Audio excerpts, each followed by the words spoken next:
The most basic of pagan practices is the control of human population to have a perfect balance between man and nature. The goal is to bring the population down to 500 million, which is over a 90% reduction in humanity. Now that we have abandoned everything we've been trained to think prior to this moment, we can start looking at the world for what it is, instead of what people tell us it is. Open your eyes today as if you've never seen the world before, and you will begin to notice that the goal of population reduction is everywhere around us.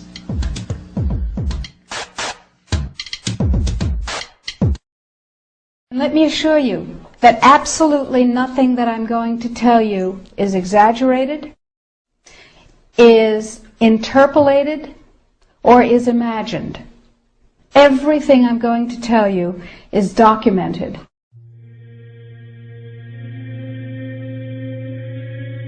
He who controls food controls the world. Well, they said in 1962, we're going to work toward total global implementation of Codex Alimentarius on December 31st, 2009. They were sort of guidelines.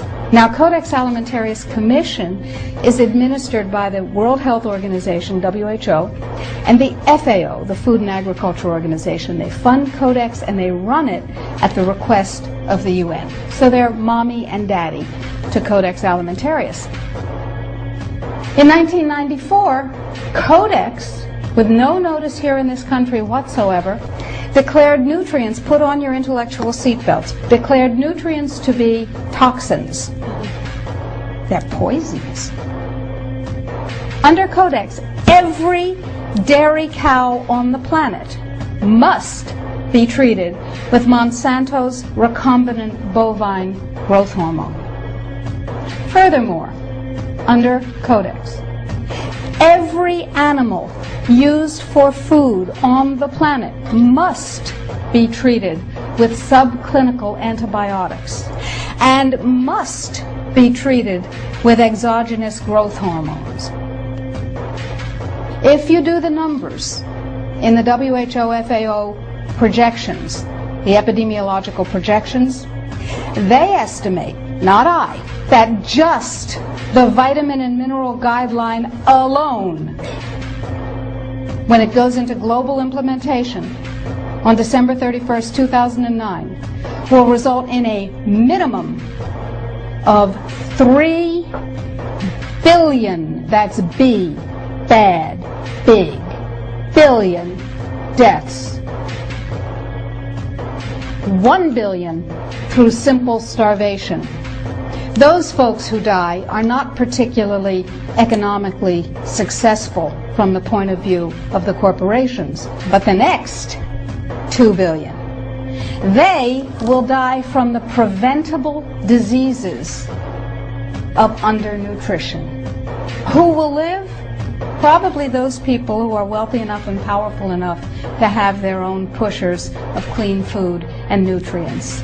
So we need your help, because the United States leadership is what's going to literally save the population of the planet. The UN has put out dozens of public documents where they're calling for an 80% world population reduction. In fact, at the Beijing Women's Conference, the World Conference, back in 1997, the head of the UN Food Program said, "We will use food as a weapon against the people."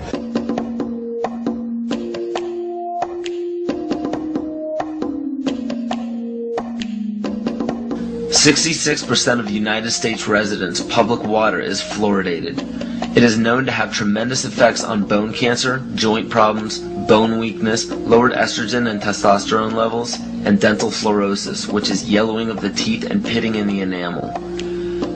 Wouldn't it make more sense to enhance public water with vitamins which are meant to be ingested to promote overall health, rather than putting such a toxic chemical in our water with a bogus explanation that it will improve our dental health?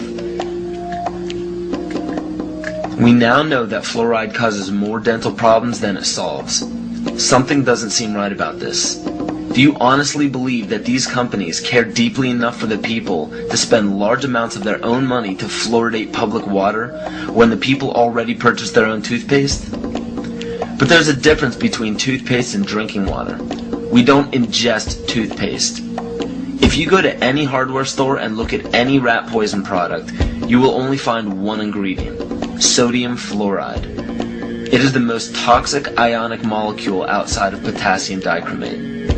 Now Dannon, along with other companies, have begun fluoridating bottled water. It is becoming increasingly difficult to get away from. And the fact that fluoride is also used in many prescription antidepressants shows that it eliminates aggression and motivation in people. Fluoride, to my knowledge as a physician, has absolutely no biological benefit whatsoever.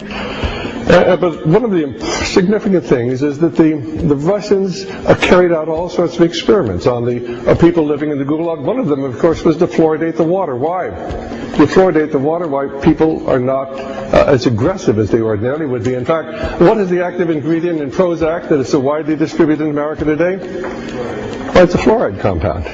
And now, we are finding that public water nationwide is showing up with arsenic, lead, cadmium, and thermonium, which is a radioactive form of lead. Cancer, lowered sex drive, birth defects, sedation, and brain defects. Does this not sound like a wonder drug for anyone aiming to control a population? It's quite astonishing, Paul, the degree to which environmentalists have not been educated about fluoride. You know, people have an unconscious trust in their doctor or their dentist, and if you can persuade doctors and dentists that fluoride is safe and good, then you're able to reach the rest of the nation. People believe their doctors and dentists, and that was a way of promoting fluoride for Bernays.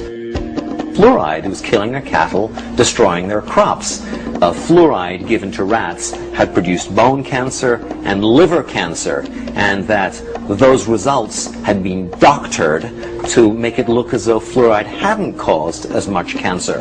The pattern that we saw, it typically is what we see with other neurotoxic agents that are well known to cause a hypoactivity or a memory problem or an IQ problem. When I first presented the results of these studies, one of the individuals sitting and listening to the results, he says, "Do you have any idea what you're saying?" And he says, "You're telling us that we're reducing the IQ of children." And basically I said, yes.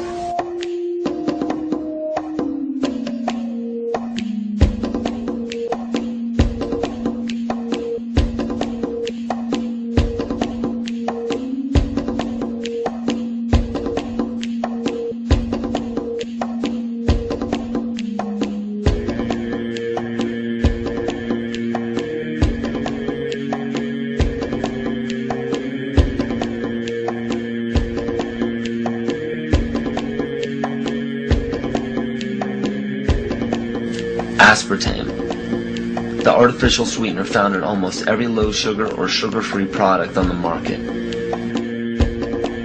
First of all, aspartame is made up of three things: methanol, which of course is what produces blindness, aspartic acid, and phenylalanine. These are all poisons. Aspartic acid, of course, produces brain lesions. This was known back in the early 1970s. Methanol produces blindness. Phenylalanine is what you see in the brain, and in high dosage it produces trauma. We're not making this all up. The FDA did publish back in, I think it was the 80s, they did publish the 92 potential side effects of aspartame. And they do, these side effects are quite, are extremely serious. Things like dizziness, problems with balance, abdominal pain and cramps, changes in vision, seizures and convulsions, etc., etc. So the nervous system seems to be one of the areas that's most affected. So we see people have difficulty thinking. They feel like they're walking around in a cloud or a fog. Yet despite all of these harmful effects, Donald Rumsfeld pushed it out into the stores in over 5,000 products when he was CEO of Searly, the company that manufactured aspartame.